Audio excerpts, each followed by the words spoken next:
Hi everyone, welcome to History on Trial. This is Dr. Tracy McCarthy, psychologist, attorney, and educator. We are looking at the Mojave Indians today, and what we are looking at are clues related to the origin of this particular group of people. Are they from the East? Are they from the West? A couple of things that we're going to look at are dynamics related to clothing or the blanket, also the headwear, the headgear, the headdress that might be worn by some of the Mojave men, and also the hair itself.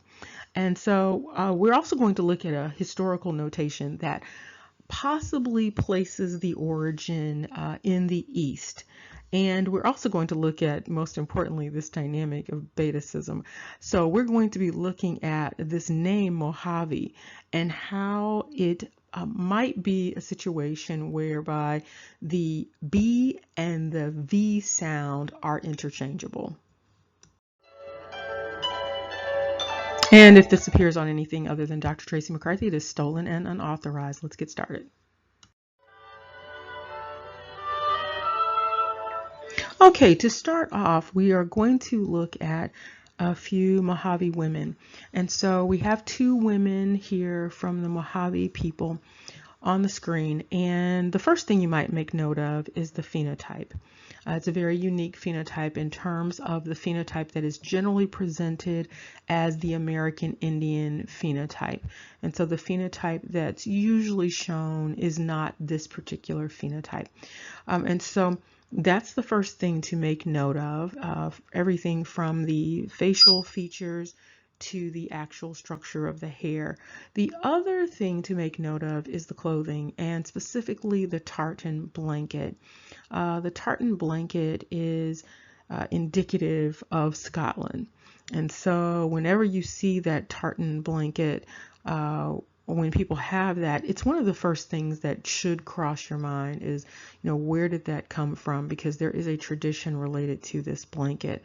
And so that's one of the first things that stands out, is this tartan. And so in addition to the phenotype of the first two individuals, you now see additional phenotypes related to the Mojave Indians. The other thing that I want you to take note of is the headdress of the male with the couple on the left-hand side. Make note of that headdress. It's a very unique headdress and also supports this idea of perhaps an Eastern origin. And here you have additional depictions of the Mojave. And here are some additional depictions of Mojave.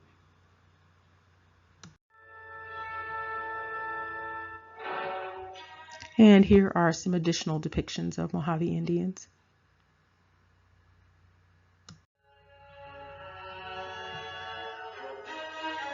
And here you have another depiction of the Mojave.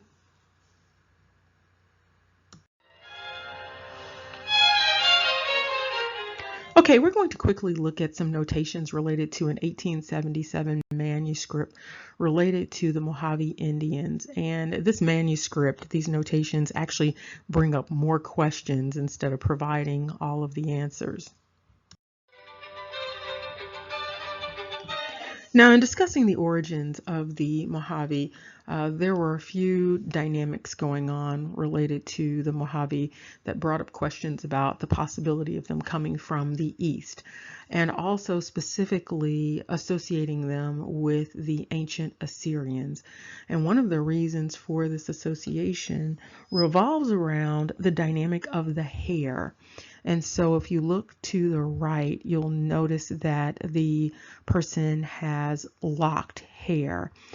This is not the only group in the East with locked hair. There's also indication that men in the Scottish Highlands also had locked hair, and we can talk about that later.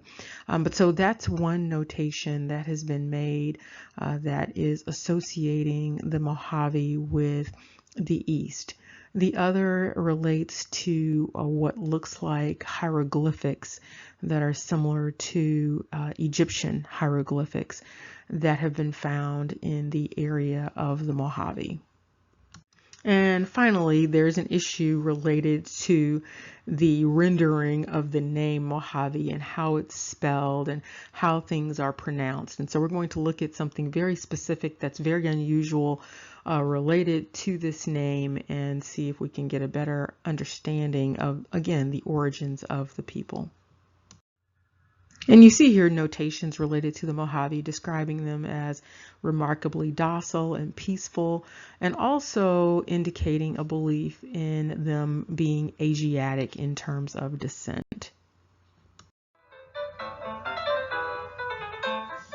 If there are any linguists out there, feel free to chime in and put your contributions in the comment section related to this dynamic. It's known as betacism. And betacism is losing the distinction between the sounds of B and V. And so this dynamic apparently takes place in a few languages, and chief among them Spanish, Hebrew, and Greek. And that's important for a number of reasons, particularly the Spanish, because it relates to what we're going to be talking about with the Mojave. And this is just an article that goes even more into this dynamic of betacism. Now this is where this gets interesting.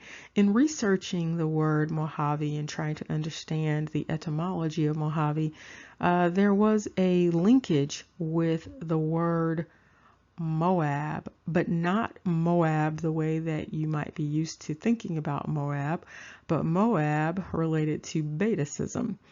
And so here you can see the key for Moab. That's what that's supposed to be. But if you look over to the right, you'll see that there is a V sound over there. So you have the betacism. So you have basically what traditionally is thought of as Moab being Moab.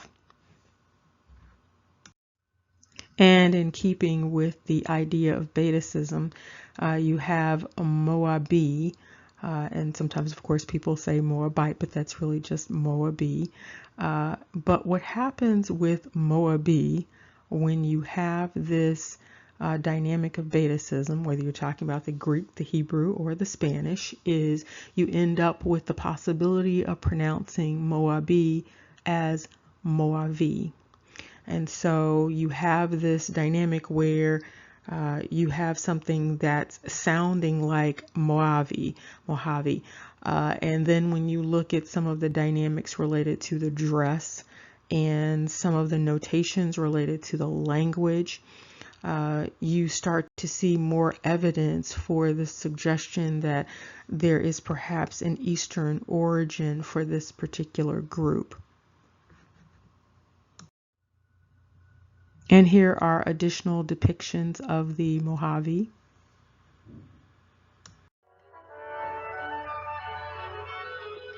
And here's another depiction of a Mojave woman on the left-hand side and a closer view of the couple that you saw earlier on the right-hand side. And as we wrap this up, there are a number of things that stand out related to trying to understand the origins, the possible origins of the Mojave. A couple of things really stand out. One that really stands out is the hair being locked and very much looking like older depictions, the ancient depictions of Assyrians. That is correct. The other thing is the tartan blanket. That's another important thing that stands out. Another is the headdress of the man in the couple. And so those things all stand out. And also the dynamic of betacism with the possible switching around of the sound of the B and the V. You have something that is consistent with Moavi or Moabi. And so the question, of course, becomes when you have all of these things converging, is this group actually indigenous to America or the Americas, or did they migrate from another place and another time? And so there's also that connection between Scotland and Egypt, also with the Scottish people identifying themselves as coming from Egypt at an earlier point in time. And so all of those things are important to keep, in the back of the mind, related to identity and identity related to this particular group, the Mojave. Remember, knowledge is power. Take care. See you soon.